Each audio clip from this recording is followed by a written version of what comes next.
So the wounds are deep and they're historic. This truly is 500 years in the making. This is historic. Remember, the 5th of November, gunpowder, treason, and plot. I see no reason why gunpowder treason should ever be forgot. What do this poem, this mask, King Charles, and Pope Leo XIV have to do with each other? The reality is that they have a lot to do with each other. And with this recent meeting between the Pope and the King, the Bible has once again proven itself true.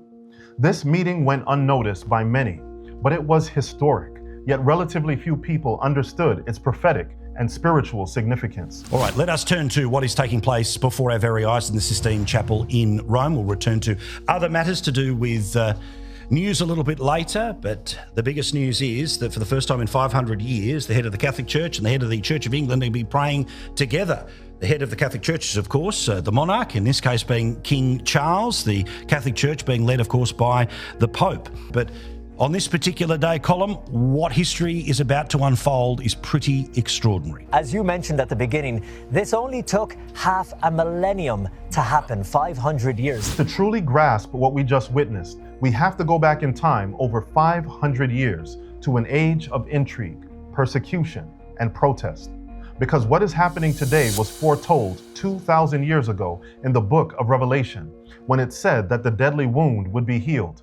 But before we go back in time, I want to talk to you about this mask, because this mask represents how the media can affect such a significant change in the perception of people as it relates to history, and more specifically, Roman Catholicism.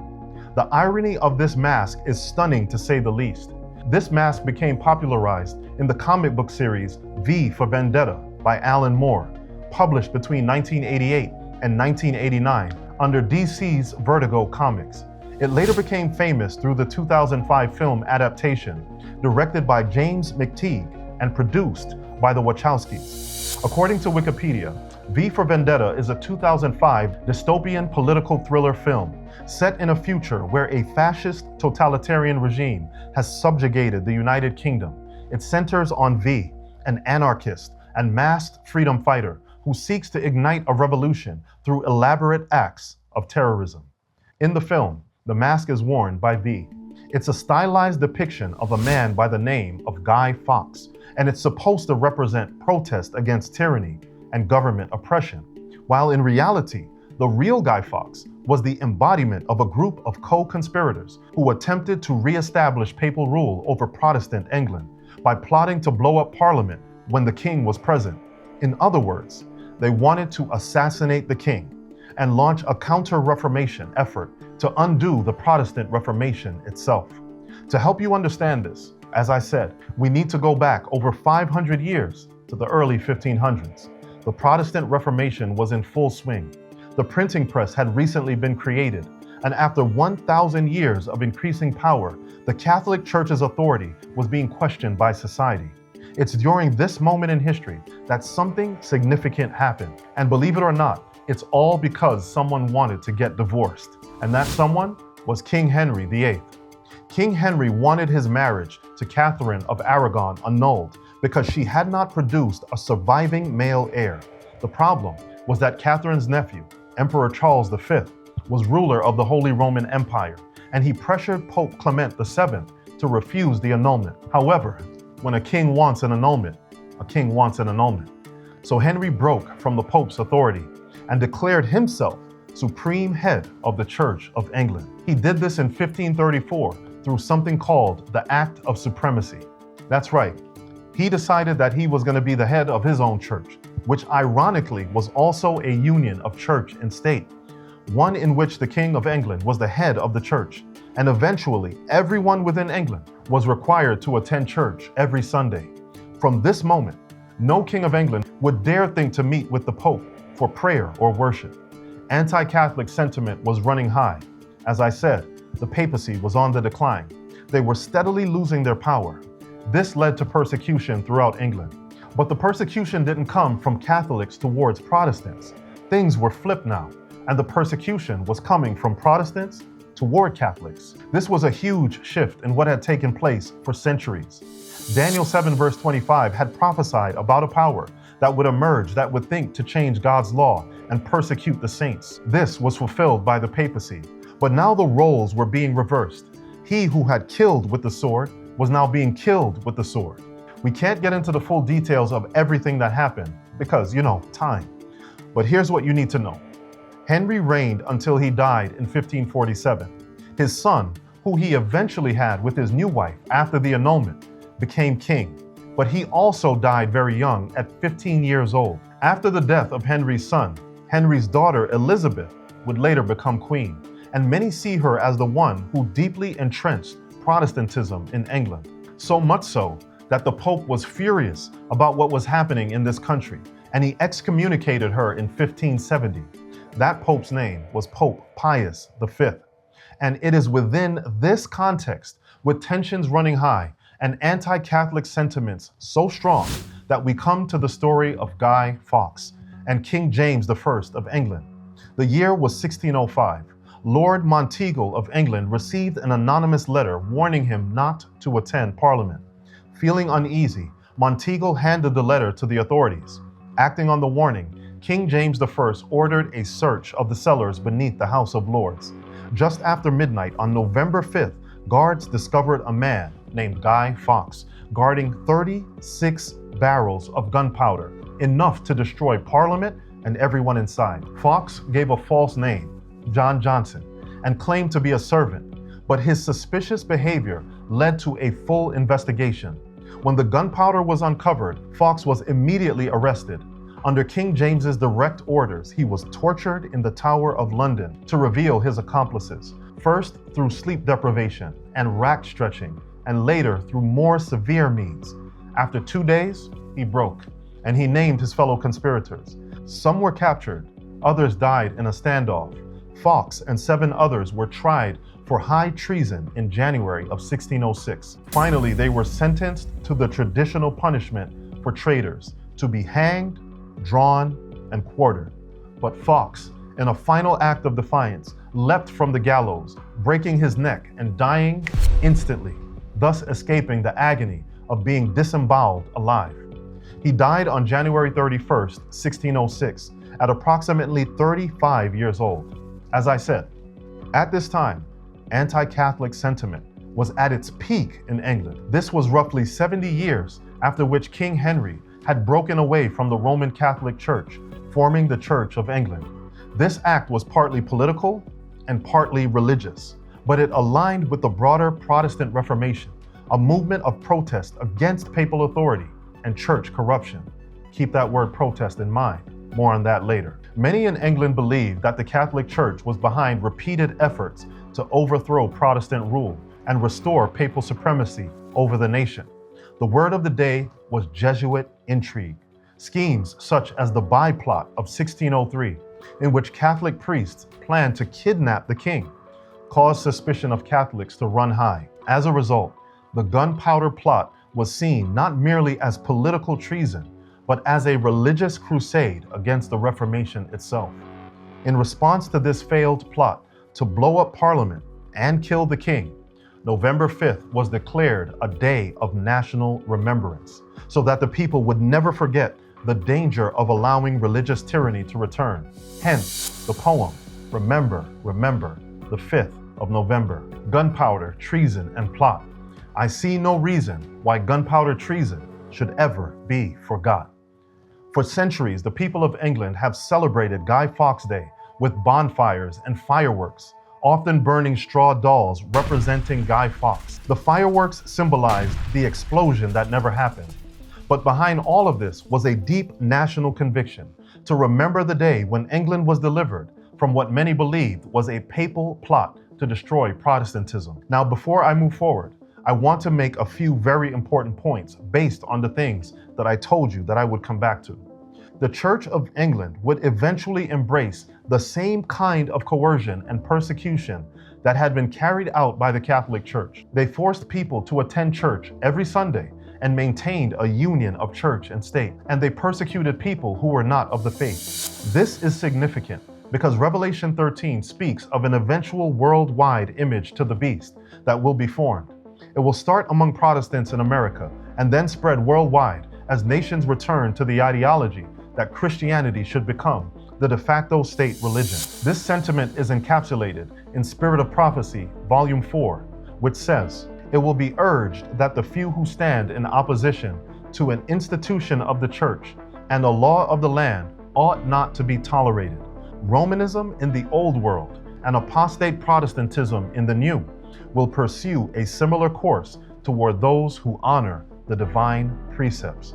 It is so important for Protestants to understand that rejecting Roman Catholicism as a system must necessarily include rejecting any state-sanctioned religion.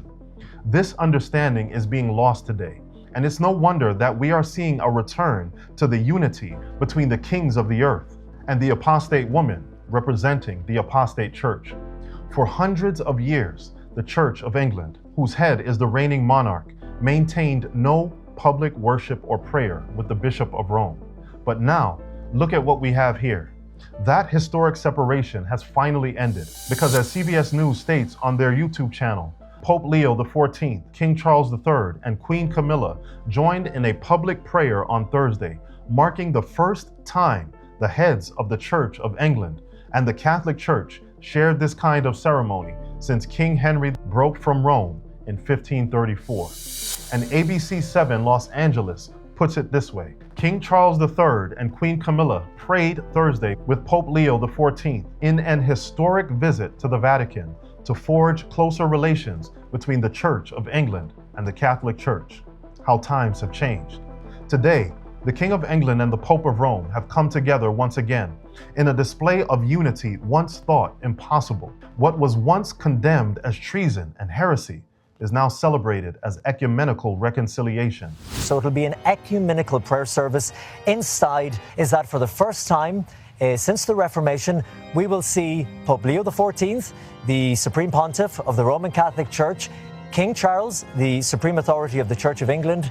They will be praying together. And still, some of those feelings from the two churches are still, it runs very deep, I can tell you that.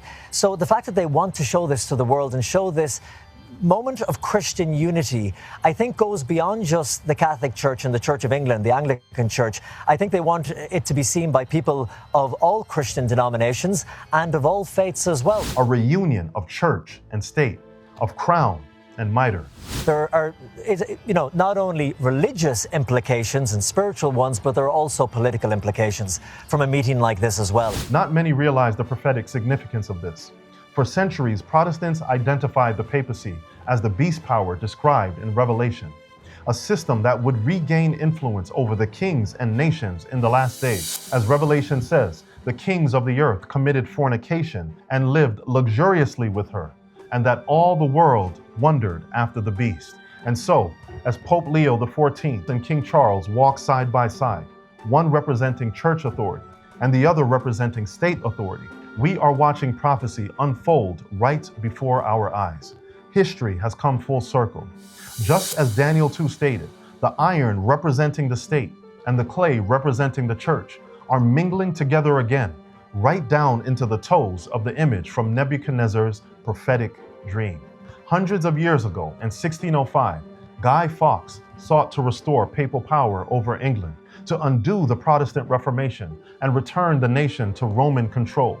He tried to do this by blowing up Parliament and killing the king. And hundreds of years later, we're seeing this reunion and a twisting of reality in which the comics and the film V for Vendetta portray the destruction of Parliament as a noble act and rebellion against oppression. And the man behind the mask that's supposed to represent a traitor becomes a hero, a symbol of freedom and justice. I would dare say that this mask now represents the shift that we're seeing take place in society, in which the villain of the past now becomes the hero. While I believe that no one should be anti-Catholic when speaking about individuals and human beings, I do believe that we should be opposed to the principles embodied in Roman Catholicism. And I'm not the only one that believes this. There are many Protestants, even outside my faith, who understand the dangers of attempting to unite with Catholicism. It is right for us, like Jesus, to actually have some righteous indignation for false systems. These days, We Protestants have lost some of that fire. For the first time in our 500-year history, there's an increasing number of people who are trying to join evangelicals together. And if I haven't tipped my hand yet, I will with this illustration. What's been happening between Protestants and Catholics, I see it as two trees on the side of a riverbank. And each side is trying to bend their tree really, really far, straining definitions and theology so that they finally touch in the middle so they can say, look, we're the same and we can be together. Clearly, they're not. And while we do share some similarities with Roman Catholics, we are Protestants. We are different, and we should not be together. The Bible prophesies that the Protestant Reformation would eventually come to an end, that the wound received by the papacy, representing its loss of power and influence, would eventually be fully restored. That caused a bitter divide of the establishment of the Church of England and really huge persecution. Catholics across Europe, the Reformation, especially in Ireland, were penalised. People were killed for practicing their faith. So the wounds are deep and they're historic. What we have seen in this meeting between King Charles and the Pope is one of the most significant examples of that process, and it went largely unnoticed. The great controversy in commenting on the changes that we're seeing has this to say: Romanism is now regarded by Protestants with far greater favor than in former years. In those countries where Catholicism is not in the ascendancy, and the papists are taking a conciliatory course in order to gain influence, there is an increasing indifference concerning the doctrines that separate the Reformed churches from the papal hierarchy. The opinion is gaining ground that, after all, we do not differ so widely upon vital points as has been supposed, and that a little concession on our part will bring us into a better understanding with Rome. The time was when Protestants placed a high value upon the liberty of conscience, which has been so dearly purchased. They taught their children to abhor popery and held that to seek harmony with Rome would be disloyalty to God. But how widely different are the sentiments now expressed. Because of these changes, much like the King of England did when he broke with Rome, the Protestant world, including Protestant America and the Church of England, will eventually implement state-sanctioned religion. Already in our world today, a shift is taking place as people embrace the principles of Romanism and reject the principles of Protestantism. And we all need to understand this. For those who don't have a deep understanding of these issues, I want to encourage you to pick up a copy of our book, Daniel 11:7, and to also watch the 7-part series of the same name. And I promise you, much of this will become clear. More and more people in society are wearing a spiritual Guy Fawkes mask, one that represents the fulfillment of a chilling Bible prophecy found in Revelation, in which the majority of the world would forget the crimes of the Dark Ages and once again admire the persecuting power that had once ruled Europe.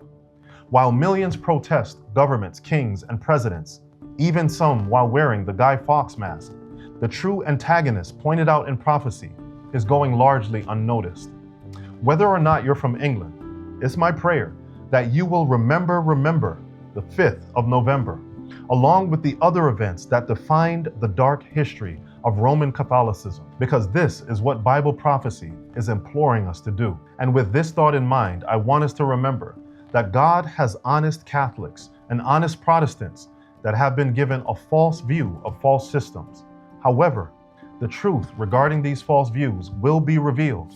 And despite the fact that all that dwell upon the earth shall worship him, whose names are not written in the book of life, there will be a group of people who understand the real issues at stake, and they will not worship the beast. And it will be because their names are written in the book of life of the Lamb slain from the foundation of the world. While the rest of the world wonders, it's my prayer that by faith you will ensure that your name is written in the book of life, and that while the world looks to the beast, that you will look to the Lamb that was slain for your sins and for my sins.